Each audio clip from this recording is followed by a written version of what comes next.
Please like, share and subscribe. रात के शांत समय में एक छोटे से लड़के मैक्स ने गहरी नींद में प्रवेश किया। जैसे ही उसके सपने खुलने लगे, वह खुद को एक रंग बिरंगी दुनिया में खड़ा हुआ पाया जो उसने कभी नहीं देखी थी। वह कैंडीलैंड में था, एक जगह जहां पेड़ कैंडी के डंडों से बने थे, नदियां चॉकलेट की चाशनी से बह रही थीं और बादल मुलायम कपास की कैंडी के गुब्बारे जैसे थे। मैक्स की आंखें हैरान हो गईं जब उसने पहले कदम उठाए। उसके पैरों के नीचे की जमीन मार्शमैलो जैसी मुलायम महसूस हो रही थी। उसने जमीन पर झुककर छुआ और मुस्कुराया। हाँ, यह सच में मार्शमैलो था। वह अपनी किस्मत पर विश्वास नहीं कर पा रहा था। उसने हमेशा ऐसे जगह का सपना देखा था। एक अद्भुत अदरक के घर ने सामने आकर उसे चौंका दिया। उसकी दीवारों पर रंग बिरंगे गमड्रॉप्स लगे थे और छत बिस्किट के बने थे।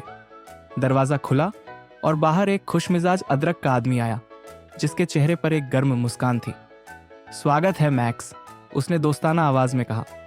अंदर आओ और कैंडीलैंड के अजूबे देखो। मैक्स बहुत खुश होकर अदरक के आदमी का पीछा करते हुए घर के अंदर चला गया। अंदर का माहौल मीठे वनीला फ्रॉस्टिंग जैसी महक से भरा हुआ था। फर्नीचर चॉकलेट के बार से बने थे और एक विशाल लॉलीपॉप कोने में धीरे धीरे घूम रहा था। अदरक के आदमी ने मैक्स को एक कैंडी का डंडा दिया और कहा, यह एक जादुई जगह है जहां हर मीठी चीज तुम्हारे सपनों में साकार हो जाती है। तुम क्या चाहोगे? मैक्स कुछ देर सोचा। मैं सबसे बड़ा चॉकलेट केक चाहता हूं, उसने खुशी से कहा।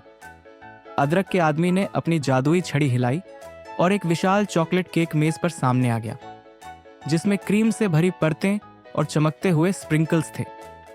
मैक्स का मुंह पानी से भर गया और उसने तुरंत एक टुकड़ा खा लिया। वह केक उसने कभी भी इतना स्वादिष्ट नहीं खाया था।